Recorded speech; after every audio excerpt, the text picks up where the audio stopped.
오늘의 말씀 열왕기하 2장 1절 14절 열왕기하 2장 1절 14절 말씀입니다. 여호와께서 회오리 바람으로 엘리야를 하늘로 올리고자 하실 때에 엘리야가 엘리사와 더불어 길갈에서 나가더니 엘리야가 엘리사에게 이르되 청하건대 너는 여기 머물라 여호와께서 나를 베델로 보내시느니라 하니 엘리사가 이르되 여호와께서 살아계심과 당신의 영혼이 살아있음을 두고 맹세하노니 내가 당신을 떠나지 아니하겠나이다 하는지라. 이에 두 사람이 베델로 내려가니 베델에 있는 선지자의 제자들이 엘리사에게로 나와 그에게 이르되 여호와께서 오늘 당신의 선생을 당신의 머리 위로 데려가실 줄을 아시나이다 하니 이르되 나도 또한 아노니 너희는 잠잠하라 하니라. 엘리야가 그에게 이르되 엘리샤야 청하건대 너는 여기 머물라 여호와께서 나를 여리고로 보내시느니라. 엘리사가 이르되 여호와께서 살아계심과 당신의 영혼이 살아있음을 두고 맹세하노니 내가 당신을 떠나지 아니하겠나이다 하니라. 그들이 여리고에 이르매 여리고에 있는 선지자의 제자들이 엘리사에게 나와 이르되 여호와께서 오늘 당신의 선생을 당신의 머리 위로 데려가실 줄을 아시나이다 하니 엘리사가 이르되 나도 아노니 너희는 잠잠하라. 엘리야가 또 엘리사에게 이르되 청하건대 너는 여기 머물라 여호와께서 나를 요단으로 보내시느니라 하니 그가 이르되 여호와께서 살아계심과 당신의 영혼이 살아있음을 두고 맹세하노니 내가 당신을 떠나지 아니하겠나이다 하는지라. 이에 두 사람이 가니라. 선지자의 제자 50명이 가서 멀리 서서 바라보매 그 두 사람이 요단가에 서 있더니 엘리야가 겉옷을 가지고 마라 물을 치매 물이 이리저리 갈라지고 두 사람이 마른 땅 위로 건너더라. 건너매 엘리야가 엘리사에게 이르되 나를 내게서 데려감을 당하기 전에 내가 내게 어떻게 할지를 구하라. 엘리사가 이르되 당신의 성령이 하시는 역사가 갑절이나 내게 있게 하소서 하는지라. 이르되 네가 어려운 일을 구하는도다. 그러나 나를 내게서 데려가시는 것을 네가 보면 그 일이 내게 이루어지려니와 그렇지 아니하면 이루어지지 아니하리라 하고 두 사람이 길을 가며 말하더니 불수레와 불말들이 두 사람을 갈라놓고 엘리야가 회오리 바람으로 하늘로 올라가더라. 엘리사가 보고 소리 지르되 내 아버지여 내 아버지여 이스라엘의 병과 그 마병이여 하더니 다시 보이지 아니하는지라. 이에 엘리사가 자기의 옷을 잡아 둘로 찢고 엘리야의 몸에서 떨어진 겉옷을 주워 가지고 돌아와 요단 언덕에 서서 엘리야의 몸에서 떨어진 그의 겉옷을 가지고 물을 치매 이르되 엘리야의 하나님 여호와는 어디 계시니까 하고 그도 물로 치매 물이 이리저리 갈라지고 엘리사가 건너니라. 아멘. 열왕기하 2장 1절부터 14절까지 말씀 묵상 함께 나누도록 하겠습니다. 가장 어두운 시대이죠. 오므리 왕조가 북왕국을 통치하던 때 이 북왕국의 말씀 사역자로 그 시대를 깨우는 빛으로 그렇게 하나님께 쓰임 받았던 엘리야. 그 엘리야가 이제 자신의 사역을 마치고 불수레에 타고 하늘로 승천하게 되는 이야기를 오늘 보여줍니다. 아주 유명한 이야기이죠. 그 뒤를 이어서 이제 그의 제자 중에 엘리사가 사역을 승계하는 것을 이제 보여줍니다. 이런 장면들이 뭐 하늘로 올라가는 것 외에 곳곳에 등장하는 것을 볼 수 있는데 이를테면 사역을 승계하는 아름다운 모습들 가운데 이제 모세 그리고 여호수아 이 두 사람이 또 사역을 아름답게 이어서 승계해 나가죠. 그리고 또 바울과 디모데 역시 아름답게 사역을 이어가고 있는 것을 볼 수 있고요. 대표적으로 예수님과 그의 12 제자들이 사역을 아름답게 또한 이어가는 것을 보게 되죠. 오늘 본문에는 엘리야에서 엘리사로 이어져 갑니다. 엘리야 시대에서 엘리사 시대로 그렇게 이제 넘어가는 것을 이제 보여줍니다. 뒤에 가서 쭉 확인하시겠지만 엘리야와 또 엘리사의 사역의 크기가 달라지기도 합니다. 엘리야는 아주 개인적인 부분에서 사역이 이루어져 있는 것이 주로 특징으로 나타난다면 엘리사는 좀 더 크게 확대되어서 국가적인 사역으로 그렇게 확장되어지는 이제 부분, 겹쳐지는 부분도 있고 또 독립적인 부분도 이제 있습니다만 오늘 장면을 묵상해 가시면서 특정한 개인의 이야기로 치부해 버리실 것이 아니라 어두운 시대를 밝히는 등불로서 나는 이 땅 가운데 어떻게 살아가야 될 것이냐, 말하자면 선지자적 삶을 어떻게 살아내야 될 것이냐라고 하는 관점에서 엘리야와 엘리사의 이야기들을 쭉 묵상해 가시면 좋을 듯 싶습니다. 말하자면 이제 누군가 자꾸 이제 성경을 볼 때 대비해서 이제 보거든요. 어떤 사건, 어떤 상황. 이제 그렇게 보면 내 이야기가 될 수 없기 때문에 이제 나는 어떻게 이 본문에서 묵상을 하고 나에게 주시는 하나님의 말씀들을 받을 것인가라고 하는 관점으로 보셔야 한다는 점을 주의해서 묵상하시면 좋겠습니다. 먼저 이제 그런 관점에서 함께 좀 이야기를 나누어 보자면 이제 사역을 마치고 이제 떠날 때가 다가오는 이제 엘리야, 그 마지막 행적을 좀 우리가 주목할 필요가 있겠다 싶습니다. 이 마지막 행적은 한결같은 행적이기도 하죠. 우리가 성도로서 이 땅 가운데 이제 하나님의 거룩한 쓰임 받는 제사장과 선지자적 삶을 살아가는 삶의 자리에서 어떻게 살아가야 되느냐라고 하는 것입니다. 오늘 엘리야 선지자는 마지막 행적을 그가 세웠던 선지 학교의 그 제자들을 돌아보는 사역을 감당하고 있는 것을 볼 수 있어요. 장소가 이제 3개 나오는데 이제 출발점은 길갈로 보시면 되겠습니다. 이제 길갈, 그리고 또 여리고, 베델, 그리고 마지막 승천 장소는 이제 요단 건너로 이렇게 묘사되어져 있죠. 이 길갈과 여리고, 베델을 이제 두루 다니면서 거기에 세워졌던 이제 제자들을 세우고 돌아보는, 그리고 그들의 믿음을 굳건하게 하는 일들을 이제 감당하고 있는 것을 봅니다. 교회가 무엇을 일을 해야 할까? 성도로서 내가 어떤 일을 하며 살아가는 것이 가장 아름다운 일인가? 마지막까지 최선을 다해야 될 일이 무엇인가를 보여주는 대목 될 것 같습니다. 예수님도 부활하신 이후에 마지막 지상에서의 사역이 어떤 사역이었느냐면 놀랍게도 엘리야가 한 것처럼 제자들을 돌보는 사역들을 하셨다는 것을 기억해야 될 필요가 있죠.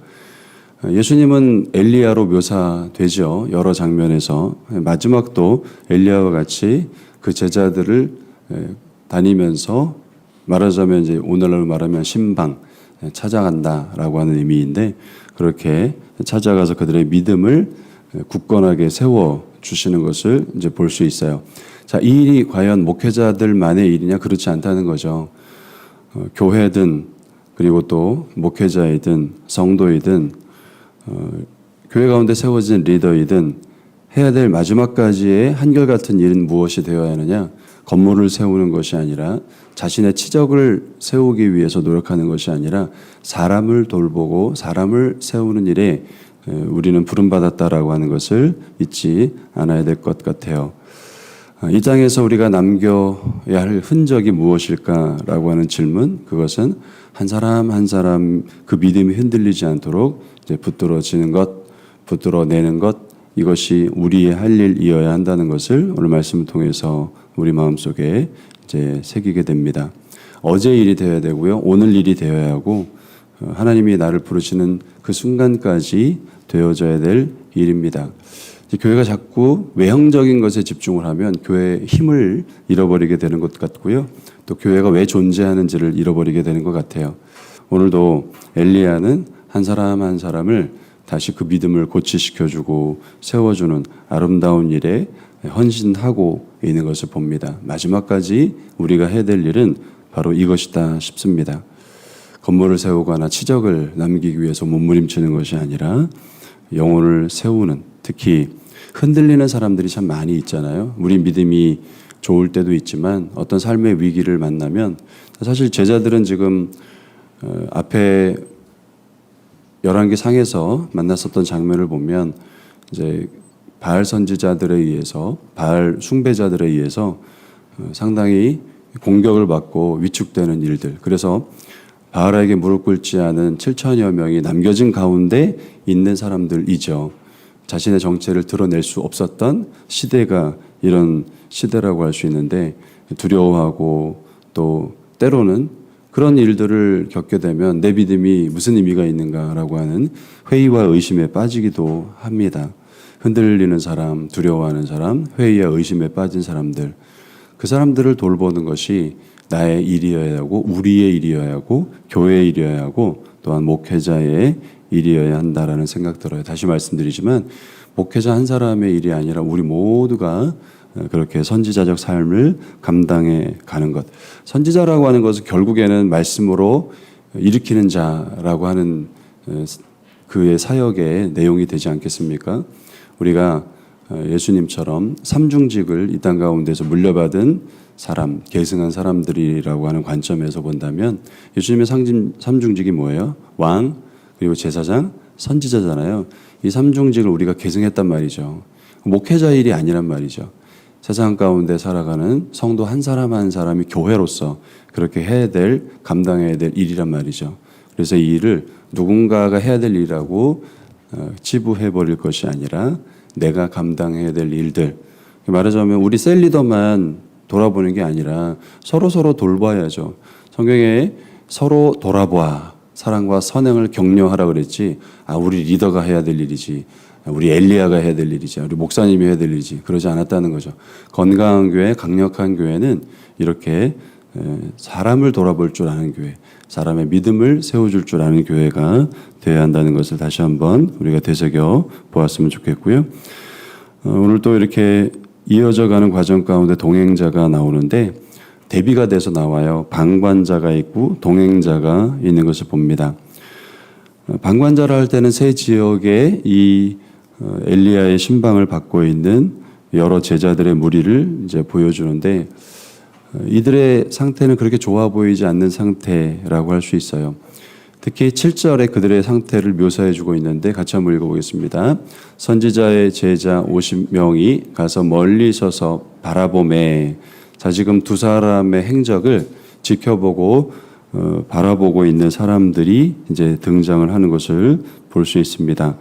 특히 가는 곳마다 그 지역의 제자들이 똑같은 말을 반복해서 하는데요. 3절도 5절도 이런 표현이 등장을 하는 것을 볼 수 있어요. 우리 3절만 같이 읽어보도록 할까요? 베들레헴에 있는 선지자의 제자들이 엘리사에게로 나와 그에게 이르되 여호와께서 오늘 당신의 선생을 당신의 머리 위로 데려가실 줄을 아시나이까 하니 이르되 나도 또한 아노니 너희는 잠잠하라 하니라. 자, 지금 제자들이 그곳에 배달에 있는 제자들 그리고 또 여리고에 있는 제자들이 똑같은 표현을 이제 하는데요. 당신의 선생을 당신의 머리 위로 데려가실 줄을 아시나이까 지금 이렇게 묻습니다.